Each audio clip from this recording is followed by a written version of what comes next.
यो हो बहसको साथमा कामना सेवा विकास बैंक, प्रगतिको आधार कामना सेवासँगको कारोबार। Presenting Nepal's first family scooter with revolutionary i3S technology, Hero Destiny. शक्ति मिनरल्सको उत्पादन नेपाली किसानका लागि वरदान। शक्ति मिनरल्स प्राली विशेष औद्योगिक क्षेत्र भैरहवा। मङ्गल डेकोर, गुर्जुमार्ग 4 खाल टिल्ली बजार काठमाडौँ।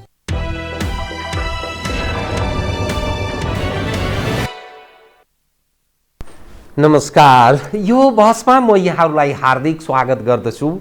जीवराम भण्डारी। आज यहाँहरू सामुन्ने उपस्थित हुनुहुन्छ विशाल भट्टराई, उहाँ मुख्य सचेतक हुनुहुन्छ नेकपा एमाले, खोटाङबाट निर्वाचित प्रतिनिधि सभा सदस्य। उहाँसँग आज म समसामयिक विषयलाई केन्द्रमा राखेर विश्लेषणात्मक र सूचनामूलक ढङ्गले कुराकानी गर्ने प्रयत्न गर्नेछु। समसामयिक यसमा नैमा कोभिड-19 का कारण थिलथिलो भएको नेपालको पछिल्लो अवस्था त्यस्तो देखा पर्छ। नेपाली जन बहुत दुखी छन्, अप्ठ्यारो अवस्थामा प्रवेश गरेका छन्।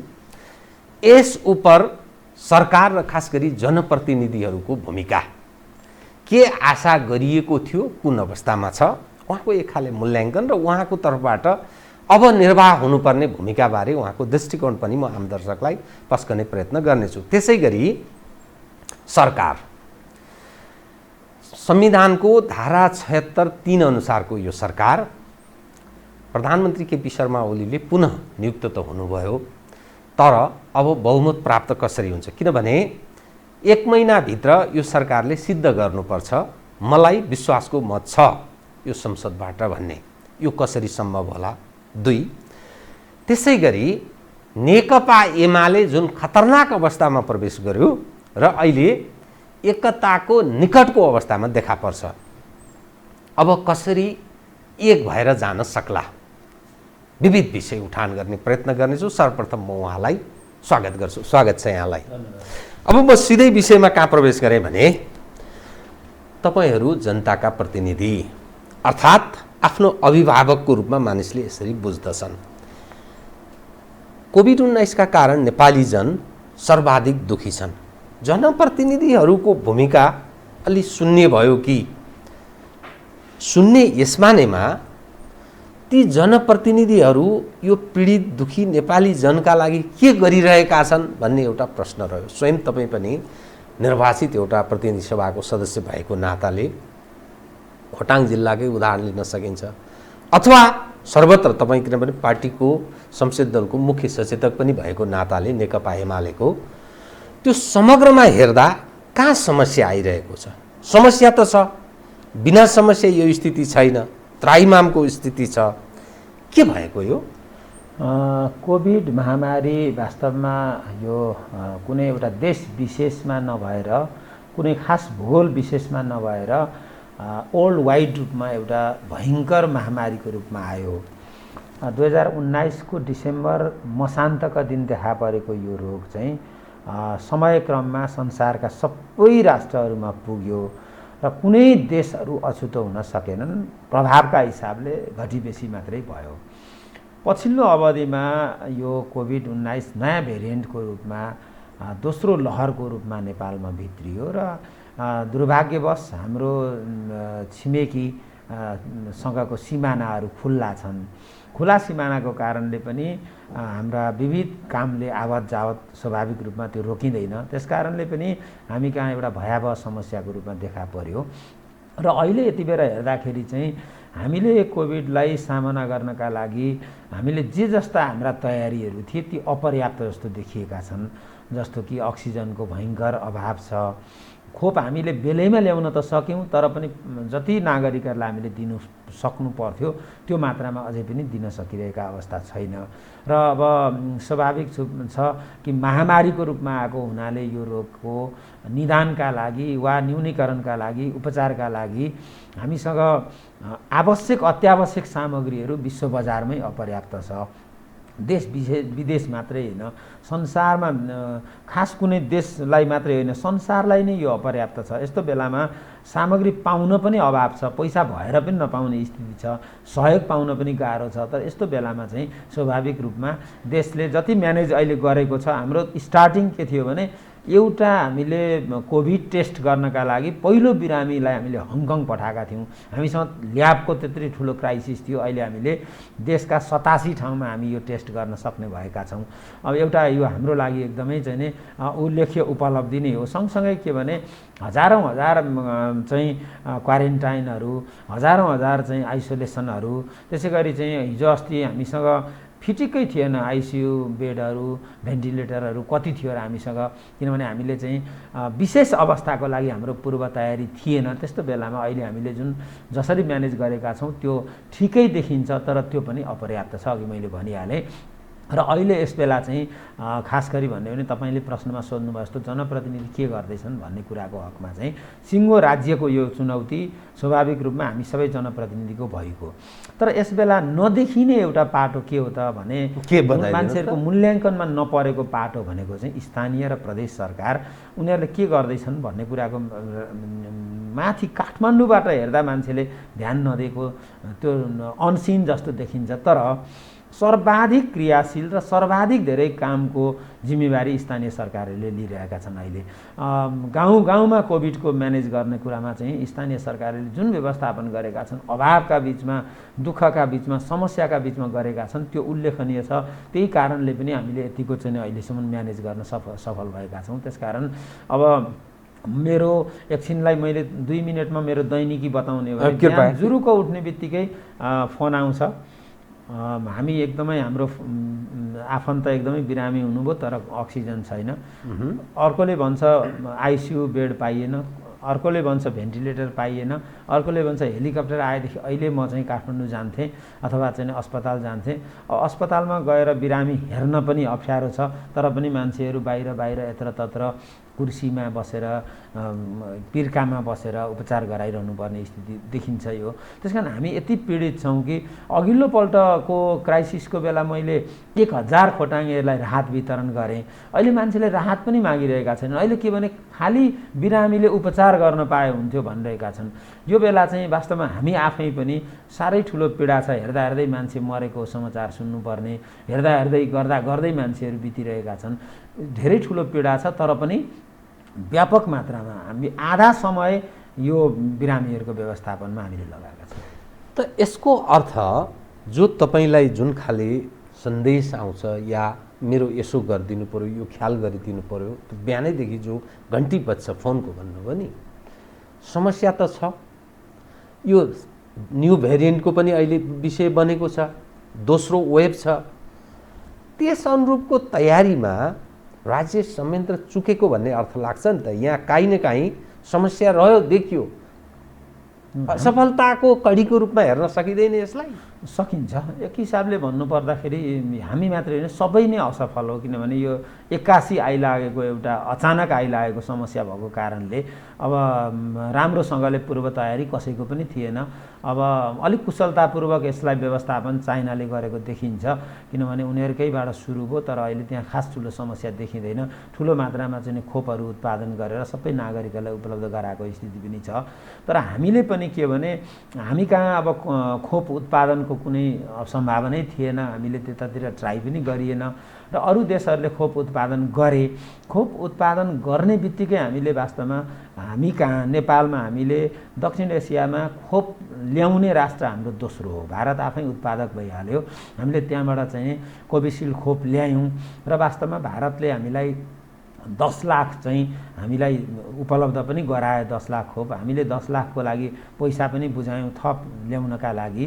अब तर पनि अहिलेसम्म चाहिँ त्यो आइपुगेको स्थिति छैन भने त्यसै गरी चाहिँ नेपाली सेनालाई पनि केही झन्डै 1 लाखको हाराहारीमा चाहिँ खोप प्राप्त भयो। कोभ्याक्स सुविधा अन्तर्गत हामीले 3 लाख चाहिँ खोप हामीले प्राप्त गऱ्यौँ र त्यसै गरी चीनबाट चाहिँ भेरोसिल खोप चाहिँ 8 लाख प्राप्त भयो। अब अहिले हामीले हेर्दाखेरि चाहिँ 18 वर्षभन्दा माथिका सबै नागरिकहरूलाई हामीले खोप दिनका लागि ठुलो मात्रामा हामीले खोप ल्याउनुपर्छ। त्यसका लागि सरकारले भयङ्कर ठुलो प्रयास गरिरहेको छ। त्यो दीर्घकालीन कुरा हो। तत्कालका लागि हामीले चाहिँ अहिले हिजो मात्रै पनि नेपाल एयरलाइन्सको वाइड बडी विमान गएर खाडी राष्ट्रबाट त्यहाँका नेपालीहरूले जुटाएको अक्सिजन लिन गएको छ। त्यसै गरी चीनमा पनि हिजो हाम्रो वाइड बडी गएको छ अक्सिजन ल्याउनका लागि, अरू सामग्री ल्याउनका लागि। अब ठुलो सहयोगहरू अरू राष्ट्रले पनि गर्ने हाम्रो तर्फबाट हामीले कोसिस गरेका छौँ, सरकारको तर्फबाट ल्याउने प्रयासहरू चाहिँ जारी नै छ। र अहिले हामीलाई मुख्य चाहिने कुरा भनेको चाहिँ के हो त भने व्यापक मात्रामा अक्सिजन सिलिन्डरको अभाव छ, अक्सिजन चाहिने स्थिति एकातिर देखिन्छ भने अर्कोतर्फ चाहिँ हामीले ठुलो मात्रामा आइसियु बेड या चाहिँ भेन्टिलेटरहरू तयारी गर्नुपर्ने स्थिति छ। वीर हस्पिटलको नयाँ भवन तयार भएको छ, त्यहाँ झन्डै 500को व्यवस्थापन गर्न सकिन्छ भन्ने कुरा छ। नेपाली सेनाले पनि त्यसको तयारी गरिरहेको छ। र अब यो बिचमा एउटा दुर्भाग्यवश के भइदियो भने 74 सालको निर्वाचनमा केपी ओली प्रधानमन्त्रीको रूपमा निर्वाचित हुनुभयो, जनताले मतदान गरे, हामीले पार्टीको तर्फ निर्वाचित गऱ्यौँ। तर यही बिचमा चाहिँ हामीले कोभिड व्यवस्थापन गर्नुपर्ने कुरा छोडेर कसरी प्रधानमन्त्री हटाउने भनेर थुप्रै राजनीतिक दलहरू लाग्नुभयो। यो मुलुकका 5जना भूतपूर्व प्रधानमन्त्रीहरू चाहिँ एक गठ भएर लाग्नुभयो र चाहिँ राजनीतिक दलहरू लागे, कसरी सत्ता हत्याउने भन्नेतिर पार्टीहरू लागे। कोभिडको क्राइसिस छ, हामी तपाईँलाई 2 महिना हामी अहिले चाहिँ अविश्वास पनि गर्दैनौँ, कुनै प्रकारको अप्ठ्यारो पार्दैनौँ, हामी फुल्ली सहयोग गर्छौँ भनेर कुनै एकजना नेताले चाहिँ भनेन। हाम्रो देशको दुर्भाग्य यही हो। त्यो पनि फेरि कम्युनिस्टले नै गरे नि त, अरूले त तपाईँ प्रतिपक्षले खास गरी भूमिका त्यस्तो त गरेन। काङ्ग्रेस कम्युनिस्ट भन्दा पनि यहाँ के भने चिन्तनको कुरा आयो। चिन्तन के रहेछ त भन्दाखेरि जनताको यत्रो ठुलो महामारी र यो क्राइसिसको बेला चाहिँ हामीले हाम्रो सरकारलाई साथ सहयोग गर्नुपर्छ। 2 महिना ढिलो गर्दा के हुन्छ र ल, हतार थियो उहाँहरूलाई प्रधानमन्त्री हुन, मन्त्री खान हतार भयो। यत्रो क्राइसिसको बेला चाहिँ अर्को सरकार आएपछि त्यसै पनि त्यसलाई म्यानेज गर्न त लाग्थ्यो होला केही समय। कन्टिन्यू काम गरिरहेकालाई यसको मेसो पनि थाहा हुन्छ, अर्कोले त मेसो पाउन पनि केही समय लाग्थ्यो। त्यस कारण यो खालको अवस्था चाहिँ राजनीतिक नेतृत्वबाट हुनु हुँदैन थियो। तथापि पनि हामीले 27 गतेपछि विश्वासको मत प्राप्त गऱ्यौँ र अब अहिले सरकारले त्यसपछि तुरुन्तै प्रधानमन्त्रीले 28 गते तुरुन्तै चाहिँ यसको व्यवस्थापनमा चाहिँ मिटिङहरू राखेर अरू कामहरू गरेर धमाधम अघि बढाउनु भएको छ र विश्व समुदायका बिचमा सहयोगको अपिल पनि गर्नुभएको छ र व्यापक मात्रामा यसको व्यवस्थापनमा हामी लागेका छौँ। मलाई लाग्छ हामी यो व्यवस्थापनमा अहिले त केही घट्दो पनि छ, मृत्यु दर र सङ्क्रमित दर पनि घट्दै गएको छ, यसलाई व्यवस्थापन हामी गर्छौँ। अब सवाल के रह्यो भने ठिक छ, एउटा पार्ट भयो बिरामी भएका या अलिकति आत्तिएका मानिसहरूलाई कसरी म्यानेज गर्ने, त्यो एउटा पक्ष हो। तपाईँले अक्सिजनको कुरा गर्नु, भेन्टिलेटर आइसियूको कुरा गर्नु, यो तयारी भइरहेको छ, इन्टरनेसनल कम्युनिटीलाई आह्वान भएको छ। त्यसकारण क्रमशः सम्बोधन हुँदै जान्छ। भ्याक्सिन हाम्रो हातमा होइन, ल्याउनु पर्ने, कतिपय देशले अझै सकेका छैन भन्ने यो दृष्टिकोण पनि राख्न सकिन्छ। अर्थात् यसबाट एस्केप हुन सकिएला। तर समस्या त यो कहिलेसम्म जान्छ, यो प्रतिकूल अवस्था पत्तो छैन। ह्यान्ड टु माउथ बिहान बेलुका काम गरेर गुजारा गर्नुपर्ने ठुलो सङ्ख्याका नेपालीहरू छन्। तपाईँहरू जो कम्युनिस्ट राजनीतिमा विश्वास गर्नुहुन्छ, गरिब दिन दुखीको पार्टीको रूपमा नेपाली समाजले त्यसरी बुझ्दछ र बुझ्दथ्यो। अब ती मानिसलाई कसरी सम्बोधन गर्नुहुन्छ बताउनुहोस् त। डे टु डेको समस्या छ, कहिले हो टुङ्गो छैन। यो प्रतिकूल अवस्थामा नेपाली जन प्रवेश गरेका छन्। एउटा कुरो के हो भनेदेखि अब सम्पूर्ण कुराको व्यवस्थापन राज्यले नैतिक रूपमा जिम्मा लिनुपर्छ। तर सँगसँगै के हो भने समस्या परेको मौलिक हकमै राखियो नि त। सब आधारभूत रूपमा न्यूनतम हिसाबले घाँस बाँस कपास स्वास्थ्य एज अ होलमा 32-33वटा जो मौलिक हकको व्यवस्था छ, त्यसभित्र स्वास्थ्यको पनि कुरा छ, गुजाराको पनि छ, रोजगारी एज अ होल विषय छ, शिक्षादेखि लिएर सबै विषय छ। अनि म भन्दै थिएँ राज्यले अहिले सबभन्दा ठुलो आफ्नो लगानी कोभिड कन्ट्रोलमै गर्नु परेको अवस्था छ। त्यस कारणले गर्दा एकातिर चाहिँ राज्य आफ्नै लयमा चल्न नसकेको कारणले हामीसँग चाहिँ राजस्व कम उठ्छ। स्वाभाविक हो, यस्तो बेलामा चाहिँ हाम्रो लक्ष्य अनुरूपको राजस्व नउठ्ने खतरा पनि छ। वा चाहिँ जस्तो अहिलेको अप्ठ्यारोपनलाई व्यवस्थापन गर्न जसरी हामीलाई जुन मात्रामा स्रोत साधन चाहिन्थ्यो त्यसको अभाव छ। अर्कोतर्फ के हो भन्नुहुन्छ भने मान्छेले काम गर्न नपाएपछि काम गरेर खाने मान्छेहरूका लागि त यसै पनि हातमुख चाहिँ बन्द हुने स्थिति चाहिँ आइ नै हाल्यो। यस्तो बेलामा चाहिँ म एउटा कुरा के आग्रह गर्छु भने दुनियाँमा जहाँ पनि निजी क्षेत्र अथवा सक्ने मान्छेहरू भनौँ, अब मनदेखि सक्ने, अब कतिपय मान्छेहरू भौतिक रूपमा समर्थवान हुन्छन् तर उनीहरू काम मनले गर्दैनन्, कतिपय मान्छेहरूको मन धेरै हुन्छ तर उनीहरू चाहिँ समर्थवान नहुन सक्छन्। यस्तो अवस्थामा चाहिँ म के अनुरोध गर्न चाहन्छु भने प्राइभेट सेक्टरले पनि जसले अलिकति केही गर्न सक्छ उसले चाहिँ व्यापक मात्रामा चाहिँ यो हातमुख जोड्ने समस्या भएका नागरिकहरूका लागि सहयोग गर्नुपर्छ यस्तो बेलामा। र यो बेलामा चाहिँ यदि हामीले त्यो सहयोग गऱ्यौँ भने त्यो सबभन्दा ठुलो धर्म हुन्छ। एकदम ठिक, तपाईँले भनेको कुरामा विमति नै छैन, कटु सत्य ठिक विषय भन्नुभयो। संसारमा सम्पन्नहरूले धेरै ठुलो लगानी गरेको हुन्छ, यतिखेर सेवाभावका साथ काम पनि गरेको देखिन्छ, हामीका त्यो कमजोर पक्ष छ। तर राज्य संयन्त्रले त्यसका लागि एउटा वातावरण सिर्जना गर्ने, अपिल गर्ने, संयोजनकारी भूमिका निर्वाह गर्ने त्यो काम बरु पहिलेको पटक गरिएको थियो 1 वर्ष अगाडि, यसपटक त्यो एकदम कमजोर फितलो किन देखियो? अहिले यो चाहिँ अलिकति क्राइसिस भर्खर छ, अब गर्ने भन्ने क्रममा पनि हुन चाहिँ, किनभने अहिले मैले अघि पनि भने सुरुमा गत वर्ष मान्छेहरूले लामो लकडाउन भएपछि काम गर्न नपाएको स्थिति, फेरि त्यो नयाँ यो समस्या आएको कारणले गर्दा मान्छेहरू अभ्यस्त थिएनन्, कसरी यसको व्यवस्थापन गर्ने, कसरी फेस गर्ने भन्ने कुरामा मान्छेलाई कन्फ्युजन थियो। यो पटक चाहिँ के भने त्यो कन्फ्युजन कम भएको कारणले, गत वर्ष नै मान्छे अभ्यस्त भइसकेको कारणले गर्दा अहिले मान्छेहरूले चाहिँ आफ्नो जीविका विभिन्न तरिकाले चाहिँ गरिरहेकै अवस्था देखिन्छ। तर हामीले पोहोर त लामो लकडाउन गऱ्यौँ, लामो काम बन्द गऱ्यौँ, त्यसकारण मान्छेले पोहोर साल उपचारभन्दा बढी दैनिक समस्या टार्नेतिर मान्छेको सबभन्दा ठुलो पेचिलो समस्या बन्यो। यो वर्ष चाहिँ फेरि मान्छेलाई के भने खास गरी के भने कसैले पनि राहत चाहियो भनेर फोन गर्नुहुन्न। यसपल्टको मुख्य मान्छेको चाहना भनेकै कसरी उपचार गर्ने, कसरी बाँच्ने भन्ने तर्फ छ।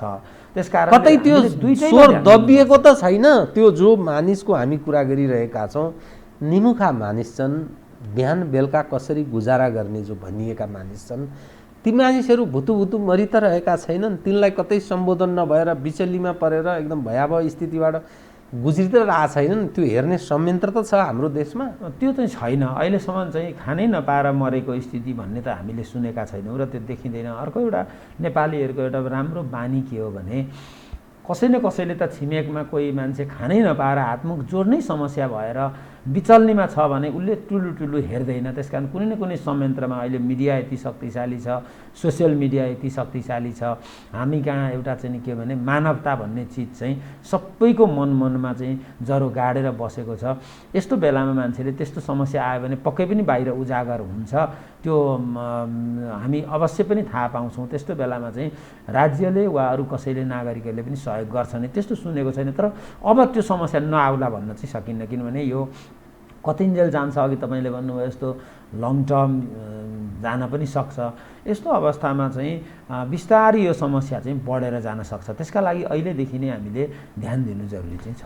अब तपाईँ एउटा पार्टीको जिम्मेवार व्यक्ति भएको नाताले जनप्रतिनिधि र मुख्य सचेतक, हामी संसदको अधिवेशनको पूर्व सन्ध्यामा छौँ। संसदको अधिवेशनको अर्थ बजेट अधिवेशनको रूपमा बुझिन्छ।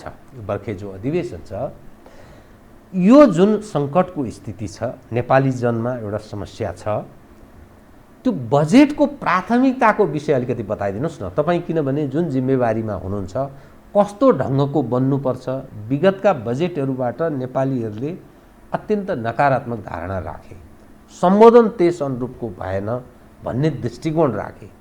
अहिले त्यो अवस्थामा फेरि हामी त्यो सङ्घारमा प्रवेश गरेका छौँ। कस्तो हुनुपर्छ बजेटको प्राथमिकता, अब के ख्याल गरिनुपर्छ?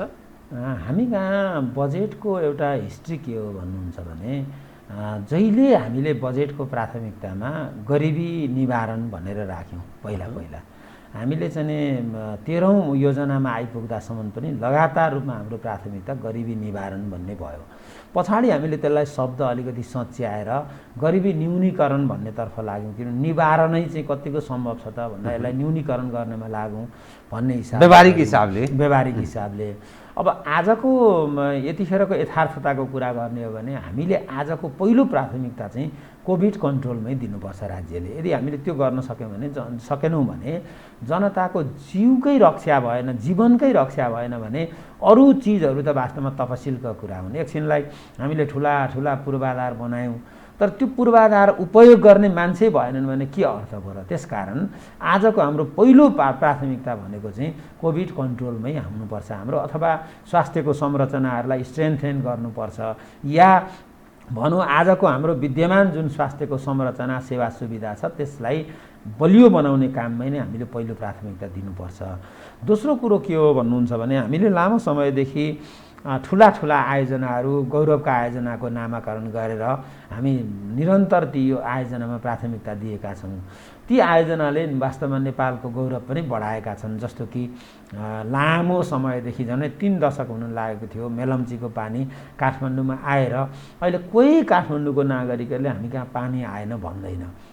त्यो पनि अरू पनि ल्याउन बाँकी नै छ अझै, र पनि प्रारम्भिक चरणमै यो खालको नतिजा आएको छ।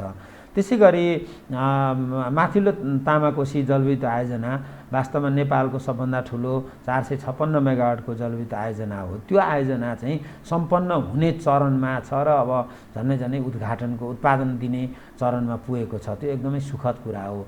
लुम्बिनी अन्तर्राष्ट्रिय विमानस्थल अहिले त्यो सम्पन्नको चरणमा पुगेको छ। त्यसको करिब कामहरू सकिएको छ र अब हामी अब कोभिडको बेला फ्लाइट त नहोला तर करिब हामी उडान गर्न सक्ने अवस्थामा पुगेका छौँ। पोखरा विमानस्थल त्यस्तै छ।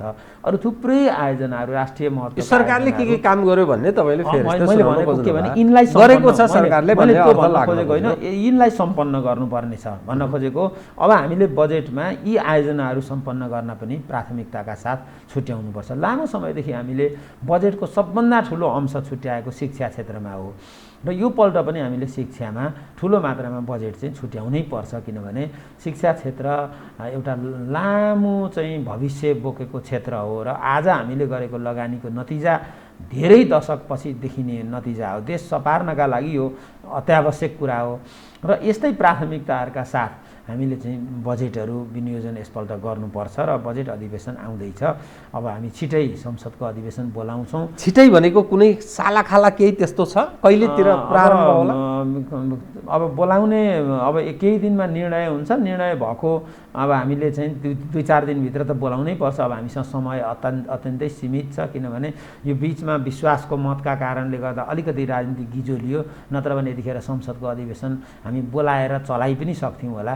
तर जुन बेला हामीले बैठक बोलाउनु पर्थ्यो त्यो बेला प्रधानमन्त्री नै चाहिँ नभए जस्तो स्थिति रह्यो, किनभने एकातिर अविश्वासको कुरा आएको छ, सबै राजनीतिक दलहरू एक ठाउँ उभिनु भएको छ, आफ्नै पार्टीभित्र पनि समस्या छ, हामी भारी अल्पमतमा छौँ। अब 275 को संसदमा भोटिङ गर्दाखेरि प्रधानमन्त्रीको पक्षमा जम्मा 93 भोट आएको त अस्ति 27 गते नै हो नि त। अनि यस्तो स्थितिमा के हो त भन्नुहुन्छ भने हामीले समयमै व्यवस्थापन गर्न सकिएन। तर अब छिटै संसद अधिवेशन बोलाइन्छ र संसद मार्फत चाहिँ हामी बजेटलाई पास गर्ने काम गर्छौँ। अब तपाईसँग तपाईले जे कुरा भन्नुभएको छ यसमा म के विश्वस्त छु भने सायद सरकारले तपाईँ पार्टीको एउटा मुख्य सचेतक भएको नाताले, पार्टीको जिम्मेवार नेता भएको नाताले त्यस अनुरूपको काम होला या त्यस अनुरूप गराउनका लागि तपाईहरूको पनि दबावमूलक भूमिका निर्वाह होला भन्ने म आशा गर्दछु। यो हामी करोडौँ नेपाली जनका सामुन्ने बोलिरहेका छौँ। अब सवाल के रह्यो भने यो सरकार संविधानको धारा 76(3) अनुसारको सरकार हो। एज अ संसदमा लार्जेस्ट पार्टीको हैसियतमा यसलाई यो सरकारले फेरि अर्को अवस्थामा प्रवेश गरेको छ। अब बधाई दिनुहोस् त 1 महिनाभित्रमा विश्वासको मत लिइसक्नु पर्दछ, अर्थात् म प्रति यो सदनको विश्वास छ भनेर बहुमत सिद्ध गर्नुपर्छ प्रधानमन्त्रीले। त्यो कसरी सिद्ध गर्नुहुन्छ र यो भनेको काम गर्न सक्ने वातावरण बन्छ, किनभने त्यसैमा खुस्क्यो भने के हुने भन्ने स्थिति त रह्यो नि। अहिलेसम्म त दुविधाको स्थितिमा छ। जसपा तपाईँ सुन्नुहोस्, उपेन्द्र यादव र डाक्टर बाबुराम भट्टराईजीका कुरा सुन्नुहोस्, महन्त ठाकुर र राजेन्द्र महतोजीको एउटा कुरा छ, काङ्ग्रेस 3 फतिनाङ भएर उत्तानो टाङ लाएर बसिरहेछ, यो स्थिति छ। प्रमुख प्रतिपक्षको यो अवस्था छ। एज अ होलमा देश ध्रुवीकृत अवस्थामा छ। तपाईहरूको पार्टी अहिले पनि के हो पत्तो छैन, यो हुने कि त्यो हुने, कसरी मिलाउने भन्ने स्थितिमा छ। ल बताइदिनुहोस्। यो एउटा कुरो के रहेछ भन्नुहुन्छ भने यो शक्तिमा भएका वा बलिया शक्तिका विरुद्ध सबै सानातिना शक्तिहरू एक ढिका हुन्छन्। लामो समयदेखि नेपालको राजनीतिमा नेकपा एमाले एकातिर र बाँकी एकातिर जस्तो स्थिति ध्रुवीकरण त्यस्तो देखिन्छ। त्यो चाहिँ एमाले विचारले, नेतृत्वले, सङ्गठनले एमाले चाहिँ बलियो शक्ति भएकै कारणले त्यसो भएको हो। किनभने कमजोरका विरुद्ध त कोही लाग्दैनन्। तर त्यसमा एउटा कुरा काटौँ, बलियो बिग्रियो भने हिजोका दिनमा तपाईँले पञ्चायत त देख्नु भयो नि, सर्वाधिक बलियो। तपाईँको जिल्लामा को राष्ट्रिय पञ्चायत सदस्य थिए, कोही बोल्न सक्दैनथे। चुनाव भयो कि उनीहरूले जितिहाल्थे, अरूको त उही ढ्वाङ ताप्नु मात्रै हुन्थ्यो। तर ती बलिया सिद्धिँदाखेरि जिरोमा पुग्दा रहेछन् भन्ने घटनाले देखाउँछ नि। त्यस कारण समय त बलवान छ नि। फेरि अर्को पक्ष कृपया त्यतिखेर चाहिँ के थियो भने मान्छेहरूले विकल्प छान्न पाउँदैनथे। तर डेमोक्रेटिक एक्सर्साइज हुन्थ्यो। अब पञ्चप्रति विमति राखेर जागृत नेतृत्व तुलाधरजीहरू त चुनाव उठेकै थिए नि। शिवराम सर, त्यो डेमोक्रेटिक अभ्यास होइन। त्यसलाई हामीले डेमोक्रेटिक अभ्यास भन्न मिल्दैन। त्यो चाहिँ एक दलीय व्यवस्था हो जहाँ चाहिँ अरू कसैले चाहिँ दल खोल्ने प्रतिस्पर्धा गर्ने कुनै अभ्यासै थिएन। त्यतातिर म जान पनि चाहन्न। किनभने एउटा त्यो प्रणालीको एउटा मात्रै कुरा म के बताउँछु भनेदेखि, कुनै एउटा कुल वंशमा जन्मिए बापत जे जस्तो भए पनि स्वतः राष्ट्र प्रमुख हुन पाउने व्यवस्था जुन हामीले त्यो बेला थियो, त्यो आफैमा चाहिँ नि सबैभन्दा घोर अलोकतान्त्रिक व्यवस्था थियो। त्यस कारणले हामीले के भन्यौँ भने कसै काहीँ कोखमा जन्मिने बित्तिकै, कसैको चाहिँ परिवारमा जन्मिने बित्तिकै स्वतः राष्ट्र प्रमुख हुन पाउने व्यवस्थालाई अन्त्य गरेर प्रतिनिधिले निर्वाचित गरेको मान्छे राष्ट्र प्रमुख हुन पाउनुपर्छ भन्ने व्यवस्था गर्यो। त्यसैको नाम गणतन्त्र हो। त्यस कारणले गर्दाखेरि यो व्यवस्था हामीले ल्याएको हो र आजको व्यवस्था र त्यो व्यवस्थासँग हामीले कुनै पनि तुलनात्मक रूपमा हेर्न मिल्दैन। अब त्यो बेला चाहिँ बलियो शक्ति पञ्चायत थियो र नै हामीले सबै शक्ति एक ठाउँ भएर पञ्चायतलाई ढालेको हो। तर आजको अवस्था के हो त भन्नुहुन्छ भने यहाँ कुनै एमालेका विरुद्ध आन्दोलन गर्नु पर्दैन। किनभने एमाले कसैलाई कुनै अभ्यास गर्न रोकेको छैन। हुँदा आफ्नै पार्टीभित्रका मान्छेहरू पनि अर्कै अभ्यास गर्न सुरु गर्दाखेरि पनि हामीले त सहेरै बसियो। त्यस कारणले गर्दा कुरो के भने यति कुरा सङ्केतको रूपमा म के भन्छु भने भोलि पनि नेकपा एमालेका विरुद्धमा यो मुलुकका थुप्रै राजनीतिक शक्तिहरू एक ठाउँ हुन्छन्। किनभने यो एमालेसँग धेरै महत्त्वपूर्ण चिजहरू छन्। जस्तो कि तपाईँलाई म बताउँ, आज देशमा समकालीन राजनीतिमा एमालेको जस्तो उत्कृष्ट विचार, किनभने विचार र दृष्टिकोणले लिड गर्ने, एजेन्डाले लिड गर्ने हो कुनै पनि देशमा। हामीसँग भएको एजेन्डा वास्तवमा चाहिँ अरूसँग छैन। एक दोस्रो कुरो के हो भने लिडरसिपको कुरा गर्नुहुन्छ भने समकालीन राजनीतिमा केपी ओली बराबरको नेतृत्व जनताले देखेनन्। कयौँ कुरामा जनताले आलोचना पनि गरे होलान्। मलाई त छक्क लाग्छ, केपी ओलीको हकमा हाम्रो देशमा न्युट्रल मान्छे नै कोही छैन। कि कट्टर विरोधी छ भएकाहरू विरोधीहरू, बाँकी जम्मै कट्टर समर्थक छन् उहाँको। त्यो अवस्था भनेको नेतृत्वको एउटा भयङ्कर ठुलो विशेषता र गुण हो। यो त्यहाँ कुनै ग्रे एरियै देख्दिनँ म। टोटल मान्छे कि विरुद्धमा छन् एउटा पङ्क्ति कि चाहिँ समर्थक छ। त्यो केपी ओलीको एउटा विशेषता हो। उहाँका एजेन्डा, उहाँको कुरा, उहाँको व्यक्तित्वले गर्दाखेरि मान्छे न्युट्रलै बस्न सक्दैन। यो चमत्कारिक क्षमता भएको नेतृत्व भएका कारणले पनि मान्छेहरू एक ठाउँ भएका हुन् एमालेका विरुद्धमा। र एमाले कस्तो पार्टी हो भने गाउँमा एउटा सबभन्दा दुर्गम ठाउँको एउटा टोलमा एउटा सानो उपभोक्ता समिति गठन हुन लाग्यो भने पनि त्यहाँ एमाले उपस्थित छ। चाहे त्यो हिमाल होस्, पहाड होस्, तराई होस्, तल्लो तहसम्म संगठनात्मक संरचना बलियो छ भन्न खोज्नु कुनै परिवार छैन, एमाले नपुगेको कुनै घर छैन, एमाले नपुगेको कुनै टोल बस्ती छैन। कुनै यति ठुलो सञ्जाल सङ्घ संस्थादेखि लिएर तपाईँको समितिहरूदेखि लिएर प्रत्येक चिजमा चाहिँ नेकपा एमाले चाहिँ मान्छेको मनमा गढेर बसेको छ। जनजनमा चिनिएको सूर्य चिन्ह छ। एमाले नामको लोकप्रिय एउटा चाहिँ नाम छ, पार्टी छ, हामीसँग नेतृत्व छ। त्यसकारण सबै एकातिर लाग्छन्। यो मैले चाहिँ अब देखिएको चित्र मात्रै बखान गरेको होइन, यथार्थ कुरा मात्रै मैले राख्न खोजेको हो। त यस्तो बेलामा चाहिँ अब स्वाभाविक रूपमा अब विश्वासको मतको तपाईँले प्रश्न गर्नुभएको छ। अब जनता समाजवादी पार्टीको एउटा ठुलो हिस्सा, जस्तो उहाँहरूको अहिले संसदमा उपस्थिति 34 जनाको प्रतिनिधि सभामा, त्यसमध्ये 2 जना निलम्बित हुनुहुन्छ र 32 जनाको उहाँहरूको अहिले चाहिँ नि सङ्ख्या छ। त्यसमध्ये 20 जनाले हामीलाई सपोर्ट गरेको स्थिति अहिले छ। फुटाइदिने जसपालाई फुटाइदिने हामी फुटाउँदैन उहाँ हामी त त्यो 32 जना ल्याउनुहोस् भनिरहेका छौँ। किनभने बहुमतले अल्पमतलाई लिड गर्ने होला नि त डेमोक्रेसीको विशेषता भनेको त। पार्टी केन्द्रमा पनि उहाँहरूको बहुमत छ, दलको नेता महन्त ठाकुर हुनुहुन्छ, पार्टी अध्यक्ष महन्त ठाकुर हुनुहुन्छ, अनि उहाँसँग पार्टी नेतृत्व पनि छ, जिम्मेवारी पनि छ, अनि उहाँ महन्त ठाकुरजी सँग बहुमत पनि छ, अनि अर्कोले नमान्ने भन्ने कुरा हुन्छ। त्यसकारणले मान्ला नि त, त्यही आयो भने पनि, अब आएन कथम कदाचित भने पनि उहाँहरूले न्युट्रल अस्ति 27 गतेको चाहिँ विश्वासको मतमा जस्तो जसले जता पनि भोट हाल्न पाउने तर पार्टी चाहिँ फुट्दैन भन्ने निर्णय गर्नुभयो भने इच्छाले कोही कता जालान् कोही कता जालान्, त्यो पनि एउटा स्थिति आउला। एउटा कुरा 27 गतेको एउटा घटना म सुनाउँछु तपाईँलाई। 27 गते उहाँले विश्वासको मतमा केपीएललाई असफल पार्नुपर्छ। त्यसपछि चाहिँ के हो त भन्दाखेरि राष्ट्रपतिज्यूले 3 दिनको समय दिनुभयो। 3 दिनको समय दिइसकेपछि 30 गतेभित्र उहाँहरूले चाहिँ बहुमत लिएर धारा 76(2) अनुसार चाहिँ 2 वा सोभन्दा बढी राजनीतिक दलहरू चाहिँ राष्ट्रपतिकामा जानु पर्थ्यो। अन्तिम प्रयास उहाँहरूले गर्नुभयो। शेरबहादुर देउवा प्रचण्ड, हाम्रै पनि कतिपय नेताहरू लागेको सुनिन्थ्यो। अब अहिले त्यसो नभनौँ, मैले धेरै त्यसमा चर्चा नगरौँ।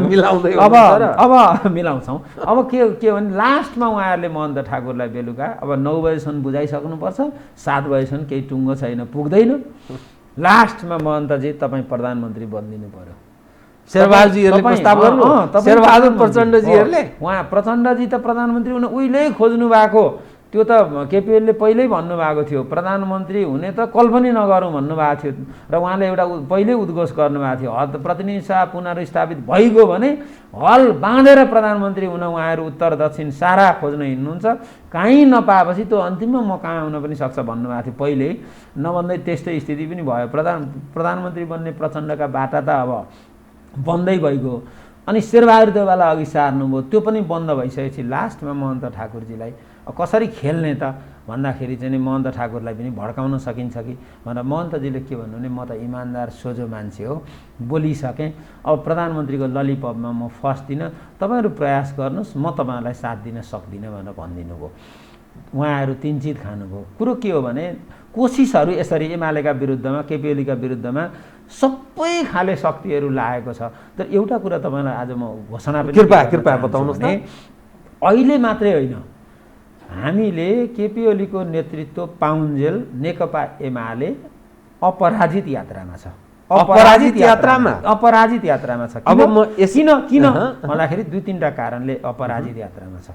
मुलुकले देखिसक्यो नि त वास्तवमा नेपालको राष्ट्रियताको सम्वर्धनको नेतृत्व कसले गर्न सक्छ, नेपाली जनताको राष्ट्रिय आत्मनिर्णयको अधिकारको नेतृत्व कसले गर्न सक्छ, राष्ट्रिय स्वाभिमानको जगेर्ना कसले गर्न सक्छ, त्यो कुरा नेपाली जनताले देखिसके। र विकासका एजेन्डा आजसम्म नेपालमा 42 जना प्रधानमन्त्री भए, 42 जना यसैका प्रधानमन्त्रीहरूले विकासको नेतृत्व गरे कि गरेनन् भन्दा खालि एउटा प्रशासनिक प्रधानमन्त्री जस्तो सिंहदरबारमा आउने बस्ने यसो दैनन्दिन काम चलाउने। तर विकासका एजेन्डा के हुन् त, नेपालका प्राथमिकता के हुन्, आजसम्म कसैले पनि त्यो कुरा बोल्न सकेन। र सधैँ विदेशीहरूको थिचोमिचो थियो, त्यसको प्रतिवाद कसैले गर्न सकेन। प्रतिवाद आँखा जुधाएर केपीओलीले गर्नुभयो। नेपालको गुमेको जमिन फिर्ता गर्छु भन्ने उहाँले सङ्कल्प गर्नुभयो, मुलुक सामु पस्किनुभयो। अहिले हेर्नुहोस् तपाईँ, भारतमा एउटा चाहिँ नक्कली अयोध्या खडा गरेका थियो, सारा लाखौँ मान्छे चाहिँ अयोध्या भनेर त्यहाँ जान्थे। केपीएलले भन्नुभयो यो अयोध्या त नक्कली हो, अयोध्या त यहाँ छ भनेर भन्नुभयो। अहिले बन्दैछ, त्यहाँ हेरिराख्नु होला। 8-10 वर्षपछि लाखौँ मान्छेहरू अयोध्या जाँदा ठोरीमा जान्छन्, अयोध्यापुरी जान्छन्, नेपालको अयोध्यापुरी। त्यो कुराको भिजन चाहिँ के, अरूलाई बाटा बन्द थिए।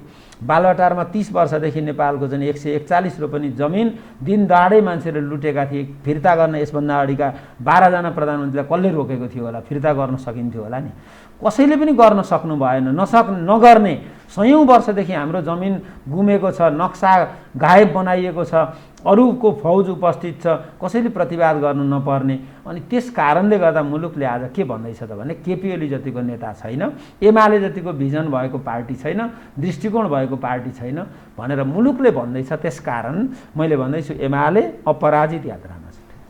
तपाईँ अब मुख्य सचेतक भएको नाताले, पार्टीको एउटा जिम्मेवार नेता भएको नाताले पनि त्यसमा पनि ओली क्याम्पमै तपाईँ हुनुहुन्छ। तपाईँले भन्नुपर्ने कुरामा भनेको विषयलाई मैले अन्यथा ठान्दिनँ। तर नेपाली समाजले त्यस रूपमा किन ग्रहण गर्दैन भन्ने अर्थ लाग्छ भने एकपछि अर्को उहाँकै कार्यकालमा यो पार्टी विभाजित भएर बल्ल बल्ल भोलि के हो भन्ने स्थितिमा प्रवेश गरेको छ। एक नम्बर 2, यतिखेरको अवस्था हेर्दा नेपालको आन्तरिक राजनीतिमा विदेशीहरूको चलखेल र सबै क्षेत्रमा पोलिटिसाइज्ड भएको कुरा, जसले गर्दा राज्य संयन्त्रलाई पङ्गु बनाएको कुरा मानिसहरू गर्दछन् र प्रधानमन्त्री केपी ओली उप विभिन्न खाले आक्षेपहरू पनि लगाइन्छ। भलै त्यो कतिपय पुष्टि हुने होला, कतिपय पुष्टि नहुने विषय बन्न सक्छ। भ्रष्टाचारको फेरिस्त मानिस कथा सुनाइरहन्छन्। अनि एकपछि अर्को दम्म पनि ओलीजीमा बढेको देखिन्छ। म तपाईँलाई किन यो विषय उठान गरेको भने तपाईँ उहाँकै प्यानलमा हुनुहुन्छ, राष्ट्रपति उहाँलाई शपथ दिलाउँदै हुनुहुन्थ्यो, उहाँमा यत्रो दम्म बढेछ, त्यो प्रतिज्ञा भन्ने पर्दैन। मानौ एउटा राष्ट्र प्रमुखका सामुन्ने उहाँ त्यस रूपमा प्रस्तुत हुँदै हुनुहुन्थ्यो। जुन खालको अहङ्कार छ नि, यो समग्रमा हेर्दा स्वाभाविक जस्तो देखिँदैन। कुनै चिजले त प्रधानमन्त्रीलाई प्रेरित गरेको छ।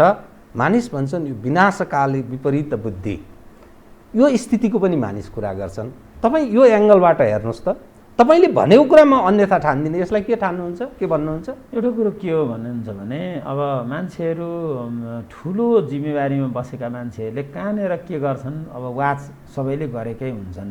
यस्तो बेलामा मान्छेहरूका आलोचना पनि होलान्, विरोध पनि होलान्, कमजोरी हुँदै भएनन् पनि म भन्दिनँ। मान्छे जो काममा छ उसँग उसैले हो कमजोरी गर्ने। खोपीको देउताले कुनै पनि कमजोरी गर्दैन होइन। कमजोरी गर्दाखेरि चाहिँ के हो त भन्नुहुन्छ भने हामीले त्यसलाई कसरी ग्रहण गर्छौँ, कसरी सच्याउँछौँ भन्ने कुरातर्फ हुन्छ। अब हाम्रो राज्य संयन्त्रको कुरो गर्नुभयो तपाईँले, यो लामो समयदेखि एउटा संस्कारबाट हुर्केर आयो। यहाँ यति ठुलो भ्रष्टाचारको चाहिँ दलदलमा भासिएको थियो राज्य संयन्त्र, टोटल राज्य संयन्त्र। एक हिसाबले भन्दाखेरि त्यो अत्यन्त व्यक्तिवादी, अत्यन्त घुसखोरी, अत्यन्त अकर्मण्य र त्यसपछि चाहिँ त्यो जोस जाँगर हराएको, सतीले सरापेको यो देशमा केही हुँदैन भन्ने निराशाबाट गुज्रिरहेको यो राज्य संयन्त्रलाई एउटा उत्साहको बाटोमा, विकासको बाटोमा, समृद्धिको बाटोमा अगाडि बढ्नुपर्छ, देशमा केही हुने रहेछ भन्ने कुराको आशाको सञ्चारको नेतृत्व त फेरि पनि केपी ओलीले नै गर्नुभयो। अब राज्य संयन्त्र हिजो जस्तो छैन, सुधारिएको छ, तर अझै सुधार्नुपर्ने छ। यो सुधारको अभियान रोकिएको पनि छैन, रोकिनु पनि हुँदैन र यो निरन्तर राज्य संयन्त्रलाई बलियो, सशक्त, जागरुक, देशभक्त र जाँगरिलो बनाउने काम चाहिँ हामीले गर्नै पर्नेछ। त्यो निरन्तर हामी जारी नै राखेका छौँ। अब अर्को कुरो के हो भन्नुहुन्छ भने एउटा भिजन नभइकन, दृष्टिकोण नभइकन विकासको न मोडेल हामी बनाउन सक्छौँ, न देशलाई चाहिँ एउटा स्ट्रङ एउटा राज्यको रूपमा हामी विकास गर्न सक्छौँ। त्यो भिजन चाहिँ लिडरसिपमा चाहिन्छ। अरू लिडरसिपमा तपाईँले हेर्नु भने त्यो भिजन हामी भेट्दैनौँ। किन अभिव्यक्ति मार्फत आउनु पर्यो, लेख मार्फत आउनु पर्यो, वा चाहिँ कुनै न कुनै रूपमा दृष्टिकोणमा प्रस्तुत भिजन त देखिनु पर्यो नि। त्यो भिजन चाहिँ अहिलेसम्म कुनै नेतासँग चाहिँ त्यो प्रकारको देखिएको छैन। त्यस कारणले गर्दा मैले यो कुराको दाबी गरेको हो। जहाँसम्म तपाईँले शपथ ग्रहणको कुरा गर्नुभयो, शपथ ग्रहणको कुराको सन्दर्भमा के हो भने अब्लिक यो पनि यो भन्न मिल्ने, यो पनि भन्ने, यो या यो भनेर अब्लिक राखिएको छ शपथमा। हेर्नुभयो होला प्रधानमन्त्रीको, म चाहिँ प्रतिज्ञा गर्दछु भन्न पनि पाइयो भयो, अथवा चाहिँ त्यो पछाडिको अब्लिकमा लेखेको चाहिँ म विश्वास गर्दछु यो पनि भन्न पाइयो। त्यस कारणले गर्दाखेरि अब्लिकलाई यो एउटा नभन्दा पनि हुन्छ भनेर उहाँले भन्न खोज्नु भएको हो। त्यसलाई गलत अर्थको लिनु हुँदैन। शपथको बेहोरा उहाँले पढ्नु भएको छ, उहाँले जे भनिएको छ त्यो पढ्नु भएको छ, तर अप्सनमा दिएको यो वा त्यो दुई मध्ये एक थोक भन्न पाउने अप्सनको हकमा चाहिँ त्यो भन्नु पर्दैन मात्रै भनिएको, त्यसलाई त्यति धेरै उचाल्नुको केही छैन। तपाईँलाई म डकुमेन्टै देखाइदिन्थेँ। प्रतिज्ञा जुन छ, प्रतिज्ञा पछिको त्यो ईश्वरका कुराहरू छन्, अरू कुराहरू छन्, त्यो विषय जनताप्रतिको विषय छ, त्यो गर्नु जरुरी थियो मेरो ख्यालमा। त्यो काहीँ न काहीँ ठिक छ, यो एउटा अलग छलफलको विषय बन्न सक्छ। अब तपाईँसँग म कहाँ प्रवेश गराउँछु भने तपाईँहरूले के ठानिरहनु भएको छ, माधव कुमार नेपालजीको पक्ष अथवा झलनाथ खनाल र माधव नेपाल पक्षले अब सरेन्डर गरे, त्यसकारण यो सबै मिल्यो भन्ने ठान्नुभयो हो? होइन, सरेन्डर हामीले कसैलाई गराउन खोजेका पनि छैनौँ अनि कसरी मिल्छ र गराउनु पनि हुँदैन। सरेन्डर भनेको चाहिँ अब यो आत्मसमर्पणतर्फको हाम्रो कुनै चाहना होइन। हामीले कसैलाई आत्मसमर्पण गराउनु पनि छैन र गराउनु हुँदैन। फेस चाहिँ उनीहरूको कसरी हुन्छ त? अब कुरो के हो भने हामी एउटै पार्टीमा थियौँ, एउटै पार्टीको यात्रामा छौँ। आज होइन, धेरै दशकदेखि उहाँहरू एउटै यात्रामा हुनुहुन्छ। संस्थापक हो नेकपा, त्यो बेलाको नेकपा मालेको उहाँहरू 35 सालको। लगातार उहाँहरू सहयात्रा सहकार्य गर्दै आउनु भएको छ र कसरी चाहिँ एकअर्काको अस्तित्व स्वीकार गर्ने, कसरी एकअर्कालाई आत्मसम्मानको वातावरण निर्माण गर्ने, त्यो उहाँहरूको लेभलबाट जान्ने कुरा हो। मेरो तर्फबाट तलको एउटा कार्यकर्ताको हिसाबले मैले भन्नुपर्दा कुरो के हो भन्नुहुन्छ भने 9 राष्ट्रिय महाधिवेशनमा माधव नेपाल र केपी ओलीको बिचमा प्रतिस्पर्धा भयो। स्वस्थ र मर्यादित प्रतिस्पर्धाको माध्यमबाट केपी ओलीले माधव नेपाललाई पराजित गर्नु हो या माधव नेपाललाई भोट पुगेन। त्यसपछि माधव कुमार नेपालले एउटा कुराको बाटो बिराउनु भयो। त्यो के हो भने उहाँले चाहिँ निर्वाचित नेतृत्व अनुमोदित भएको नीति नमानेपछि पार्टीमा चाहिँ सहकार्य गर्न सकिँदैन। किनभने आफैसँग लडेर जितेको, जसरी जितेपछि त उसलाई सहयोग गर्ने काम होला नि त। यसभन्दा अगाडि केपी ओली पनि हार्नुभएको पटक पटक पार्टीमा। उहाँ लामो समयदेखि, अहिले पनि मान्छे भन्छन् केपी ओलीलाई 20 वर्ष अगाडि नेता बनाउनु पाएको भए नेपाल अर्को हुने रहेछ, पार्टी अर्को हुने रहेछ भन्छन् मान्छेले। त्यो चमत्कारिक क्षमता भएको नेताले पनि उहाँहरूले कहिले झलनाथलाई, कहिले माधव नेपाललाई सधैँभरि स्वीकार गरेर सहयोग गर्दै आउनुभयो नि। त्यत्रा ठुला सङ्कटका बेला केपी ओली ढाल बनेर उभिएर उहाँहरूको नेतृत्वको यहाँको चाहिँ मैले छोटोमा जवाफ पाएँ भने मैले एक दुईवटा सोध्नु छ। मैले यसमा भन्न खोजेको कुरो के भने कमरेड माधव कुमार नेपालले आफै हारेको केपी ओलीलाई चाहिँ नेतृत्व छाड, म अध्यक्ष हुन्छु भन्ने जुन किसिमको कोसिस गर्नुभयो त्यहीँबाट सुरुवात। 14-15 वर्ष पार्टीको नेतृत्व भएपछि त उहाँले अब चित्त बुझाउनु पर्यो भने कतिचोटि चाहिँ मौका आउँछ मान्छेका लागि। त्यस कारणले हाम्रो पार्टीमा समस्या उत्पन्न भएको हो। अब त्यसको समाधान के हो त भने अब छिटै महाधिवेशन हुन्छ, सबै तहका महाधिवेशन यही तोकिएकै समयमा हुन्छ, गर्ने नै हो। यो गर्ने हो। 1-2 त कसरी सम्भव छ? उहाँहरूले त त्यो 75 जेठ 3 कि 2 को उसमा फर्कनु पर्छ भन्नुभयो। जेठ 2 मै पनि जाउँला अथवा कहाँनेर पुग्नुपर्छ त्यहीँ पुगौँला, पार्टीलाई एकडिका बनाउन। तर यो टुङ्गो कहिले लाउनुहुन्छ त? अब एउटा कार्य उहाँहरू यदि ओलीजीबाट धोका भयो भने फेरि पनि हामी राजीनामा दिन सक्छौँ भनेर भनिरहनु भएको। ठिकै छ, दिन पाइन्छ कि। तर कुरो के हो भने मैले भनेको कुरा हुनै पर्छ, भएन भने म विद्रोह गर्छु भन्न त पाइन्छ, तर त्यसले कहाँ पुर्याउँछ आफूलाई भन्ने पनि सम्झिनु पर्ला नि त। विद्रोह गर्नेहरूको, पार्टी छोड्नेहरू, पार्टी विभाजनमा जानेहरूको हालत के भएको छ इतिहास पढ्दा भइगयो नि। त्यसकारण मेरो भनाइ के हो भने पार्टीलाई एकढिका बनाऊ, पार्टी बलियो भयो, देश राम्रो भयो भने त्यहीँभित्र आफ्नो भविष्य भइ नै हाल्छ नि। त्यसकारण हामी सरेन्डर होइन, उहाँहरूलाई आत्मसम्मानका साथ गौरव बोध हुने गरी यो पार्टीमा एडजस्ट गरेर लानुपर्छ। प्रधानमन्त्रीले कसरी गौरव बोध हुन्छ? अब महाधिवेशन हुन्छ, ओलीजीकै सबै संयन्त्र छ, ओलीजी फेरि उठ्ने कुरा छ, अब माधवजीहरू त फेरि त्यसै सिद्धिने स्थिति हुने भयो या के प्रतिस्पर्धा? फेरि ओलीजी उठ्नुहुन्छ कि उठ्नुहुन्न? होइन, अब केपी ओलीको आवश्यकता देखिन्छ अब पनि, फेरि अध्यक्षमा पनि र मुलुकको प्रधानमन्त्रीको रूपमा भनेपछि अर्को पटक पनि प्रधानमन्त्री अब चुनाव। उहाँले यदि सही स्वस्थ तरिकाले हो भने म छोड्छु भन्नु भएकै हो, तर स्वस्थ र मर्यादित तरिका अपनाइएन। जसरी गलत स्वस्थ मर्यादित भएन, गलत्याउने प्रयास खोजियो, त्यसकारण उहाँले त्यो प्रतिवाद गर्न खोज्नुभयो। प्रतिवाद स्वरूप उहाँ चाहिँ कुनै एजेन्डामा चाहिँ नि अहिलेसम्म तल पर्नु भएको स्थिति छैन र त्यसकारण मैले अपराजित यात्रामा छौँ हामीमा। र अघि मैले भने त्यसकारण के भने पार्टीलाई एकढिका बनाउने हो, पार्टीलाई एकढिका बनाउने, सबभन्दा ठुलो पार्टी बनाउने, फेरि सत्तामा आउने र महाधिवेशन ठुलो पार्टी होइन, सहजै हामीले बहुमत ल्याउनु बहुमत ल्याउन सकिन्छ। ल्याउँछौँ त्यति कन्फिडेन्स छ? एकदम कन्फिडेन्ट किनभने जनताले आकर्षण, एमाले प्रतिको आकर्षण बढेर गएको छ। म त फिल्डको मान्छे हुँ, अहिले पनि 2 दिन फुर्सद भयो कि म मेरो जिल्ला गइ नै हाल्छु। अस्ति मात्रै पनि मैले स्वास्थ्य सामग्री लिएर जिल्ला सदरमुकाममा गएर बुझाएर आएँ। अहिले पनि डे टु डे म जनतासँग सम्पर्कमा छु। फिल्डको आवाज के हो त भने सामाजिक सुरक्षा भत्ता दिने केपी ओली नै हो, गाउँ गाउँमा विकासको लहर ल्याउने केपी ओली नै हो, त्यसकारण नेपालको राष्ट्रियताको संरक्षण गर्ने केपी ओली नै हो। फेरि पनि हामीले केपी ओलीको नेतृत्व चाहन्छौँ भनेर आम मान्छेले भन्नुभएको छ। त्यसकारणले गर्दा समस्या छैन। हामीले तपाईँहरू माधवजीहरूलाई फसाउँदै हुनुहुन्छ, किनभने विश्वासको मत पनि लिइहाल्ने राष्ट्रिय सभाको सवालमा पनि एउटा निर्णयमा पुर्याइदिने अथवा पार्टी एक भएको सन्देश पनि प्रवाह गराउने, त्यसपछि देखा जाएगा भनेर अन्तिममा पेल्ने हिसाबमा हो? होइन, त्यसपछि पनि यता ठुल्ठुला घटनाक्रम आइहाल्छन् नि, किनभने अब यो दुईटा घटनामा झुक्क्याएपछि त फेरि पर्सिदेखि नआउने होइन नि त, क्राइसिस त दिनै पछि आउँछ नि। त्यस्तो होइन, हाम्रो पार्टीलाई एक ढिका बनाउँछौँ। उहाँहरूले पनि के सम्झिनु पर्यो भने जब जब अप्ठ्यारो पर्छ अनि त्यसपछि चाहिँ हामीले चाहिँ अप्ठ्यारो बनाउनु पर्छ र त्यही बेला चाहिँ बार्गेनिङ गर्ने त्यसो होइन। उहाँहरूले के सम्झिनु पर्यो भने हाम्रो नेपाल नेकपा एमालेका देशभरिका लाखौँ कार्यकर्ताहरू विवेकशील छन्, व्यक्तिलाई छानेर मतदान गर्छन्, राम्रा मान्छेलाई मतदान गर्छन्। महाधिवेशनमा हिजो अस्ति कहाँ एउटा प्यानल जित्यो र? अध्यक्षमा केपी ओली जित्नुभयो, उपाध्यक्षमा उहाँहरूले उठाएका उम्मेदवार धेरैजना जित्नुभयो। त्यस कारण भोलि पनि मान्छेले व्यक्ति हेरेर असल मान्छेलाई जसरी पनि निर्वाचित गर्छन्, विवेकशील कार्यकर्ताहरू छन्, डराउनु कोही पर्दैन। अनि अब सवाल के रह्यो भने राष्ट्रिय सभाको उम्मेदवारी, रामबहादुर थापा बादल हुनुहुन्छ तपाईँहरूको तर्फबाट उम्मेदवार, अर्को पुराना माओवादी डाक्टर खेमलाल देवकोटा होइन, उहाँ माधवजीहरूले उम्मेदवार बनाउनु भएको छ, काङ्ग्रेसले पनि सहयोग गर्ने भनेको छ, प्रचण्डजीहरूले पनि सहयोग गर्ने भने यहाँ छ।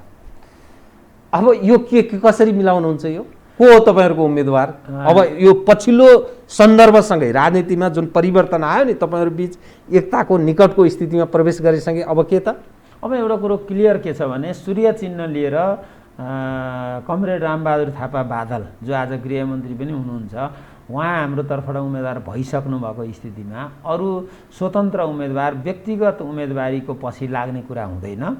निसन्देह नेकपा एमालेको सिङ्गो पङ्क्तिले बादललाई भोट हाल्छ, जिताउँछ। हालेन भने नहाल्ने भन्ने कुरै हुँदैन। पार्टीलाई भोट नहालेर कहाँ हाल्ने हो त? अर्को पार्टीलाई भोट हाल्न पाइन्छ, त्यो कार्यकर्ता हुन्छ, उसको आत्मसम्मान गर्नुहुन्छ के? तपाईँले व्हिप जारी गर्नुभयो, माधवजीहरूसहित 28 जना जानु भएन, तपाईँहरूको व्हिपै अब के लाग्यो भन्ने, त्यो त के लगाइदिनु भयो? म त्यो शब्द चयन गर्न नचाहेको। यदा कदा एउटा घटनामा चाहिँ त्यस्तो भयो भनेर सधैँभरि त्यो कुरा चाहिँ सहन सकिन्छ, सधैँभरि त्यो कुरा चाहिँ छायामा पर्छ भन्ने कुरा होइन। त्यो घटना अब पार्टीले राष्ट्रिय सभामा सूर्य चिन्ह लिएको उम्मेदवारलाई भोट नहालेर अन्त भोट हाल्ने जनप्रतिनिधिलाई पार्टीले छोड्छ होला त्यत्तिकै। त्यस कारणले गर्दा उहाँहरूले हाल्नुहुन्छ, त्यति पनि जानै पर्दैन, अन्तर्मनदेखि हाल्नुहुन्छ। कुनै समस्या हुन्छ जस्तो मलाई लाग्दैन राष्ट्रिय सभाको चुनावमा। हाम्रो पूर्वीय एउटा कल्चर, जो संस्कार संस्कृति परम्पराको जो हामी कुरा गर्छौँ नि, तपाईँ वशिष्ठको सन्तान, बोल्न वाक कला राम्रो छ, त्यसकारण तपाईँको विषयलाई म अन्यथा ठान्दिनँ।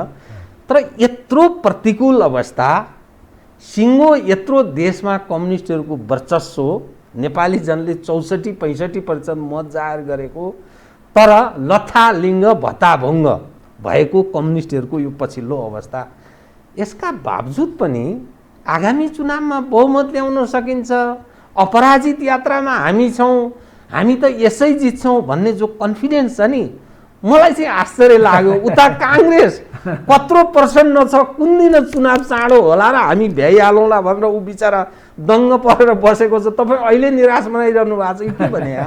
एउटा कुरो के हो भन्नुहुन्छ भने अब कम्युनिस्ट आन्दोलन छिन्न भिन्न होइन। अब राजनीतिक पार्टीहरू खोल्ने अधिकार भएसँगै अनेक खालका विचारका पार्टीहरू खुल्छन् नै। कम्युनिस्ट नामकै पार्टी पनि एउटै हुनुपर्छ भन्ने छैन, अनेक खुल्न सक्छन्।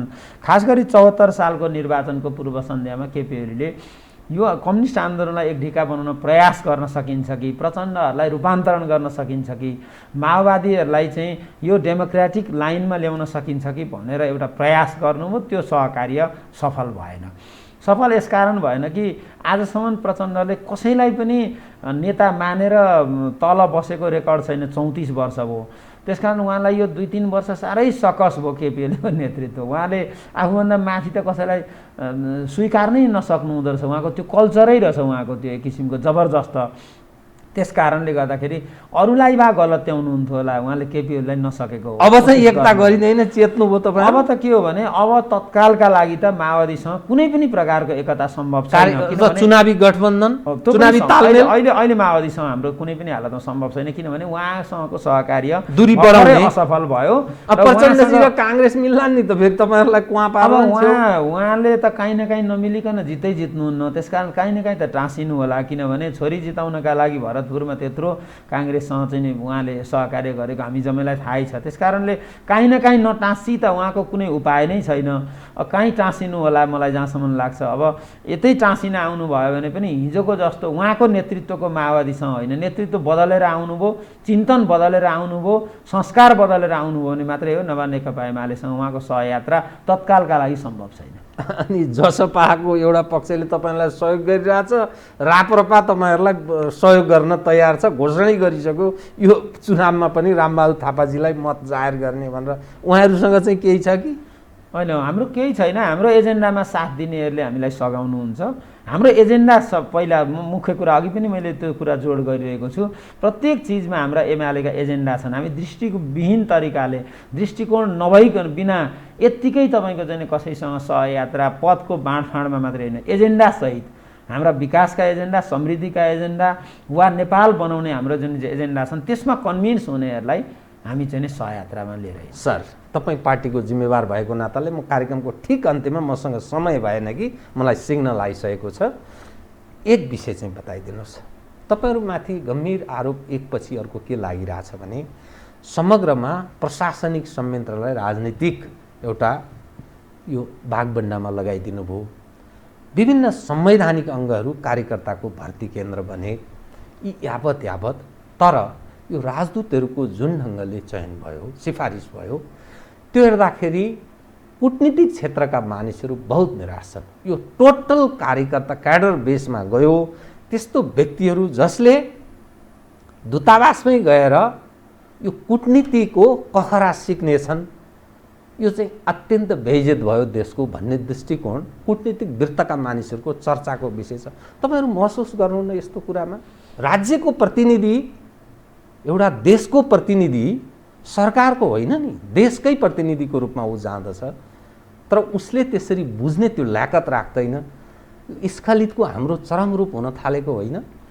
व्यक्तिहरू छनौटमा र व्यक्तिहरूलाई हेर्ने दृष्टिकोण आफ्ना आफ्ना हुन्छन्। हरेक मान्छेले अब हरेक मान्छेलाई हेर्ने दृष्टिकोण आफ्नै हुन्छ, उसको मूल्याङ्कन आफ्नै हुन्छ। सो मूल्याङ्कनका आधारमा हेर्ने हो उसले। मलाई लाग्छ त्यस्तो चाहिँ एकदमै स्तरै नभएका मान्छेहरू, त्यो पद धान्नै नसक्ने मान्छेहरू छानेको छ जस्तो मलाई लाग्दैन। यद्यपि म सबैलाई चिन्दिनँ पनि। मूल कुरा के हो भन्नुहुन्छ भने तपाईँ आफै यत्रो महत्त्वपूर्ण नेता चिन्नुहुन्न भने एउटा नर्म्समा आधारित भएर छान्नुपर्छ र अरू छनौट र डिप्लोमेटिक सेक्टरको व्यक्ति छनौटमा अलिकति हामीले ध्यान दिनै पर्छ, किनभने यो क्षेत्र अलिकति संवेदनशील पनि हो। र अर्को कुरो के भने देशको प्रतिष्ठा, सम्बन्धित देशसम्म चाहिँ कायम राख्ने वा त्यसको प्रतिष्ठा बढाउने कुरा हो यो। त्यसकारणले गर्दा अलिकति वेटफुल र अलिकति इज्जतदार मान्छेहरूलाई नै हामीले त्यसमा ल्याउनु पर्छ। यद्यपि यो पछिल्लो केही नाम मिडियामा म देखिरहेको थिएँ। अब केही पात्रहरू त मैले पनि पद्मरत्न तुलाधरको छोरीहरू, यस्तै केही पात्रहरू त मैले पनि देखिरहेको छु, र केही चाहिँ करियर क्षेत्रबाट यो परराष्ट्र सेवाबाट पनि देखिरहेको छु। उहाँहरू चाहिँ मैले चिनेका केही पात्रहरू त असलै देखेको छु मैले, अब केही नचिनेका पनि मैले देखेको छु। त्यसमा चाहिँ के हो कसो म यसै भन्न सकिनँ, तर राम्रा चाहिँ हुन्, छोरीवारी चाहिँ नहुन् भन्न खोजेको। हस्, कार्यक्रममा आइदिनु बहुत धन्यवाद छ यहाँलाई। आदरणीय दर्शकवृन्द, उहाँ हुनुहुन्थ्यो विशाल भट्टराई, नेकपा एमालेका नेता, मुख्य सचेतक नेकपा एमाले, समसामयिक विषयलाई केन्द्रमा राखेर गरिएको कुराकानी। म सहित मेरो सम्पूर्ण युनिटलाई कार्यक्रमबाट बिदा दिनुहोस्, तर यो हो टेलिभिजन, हेर्दै रहनुहोला। नमस्कार।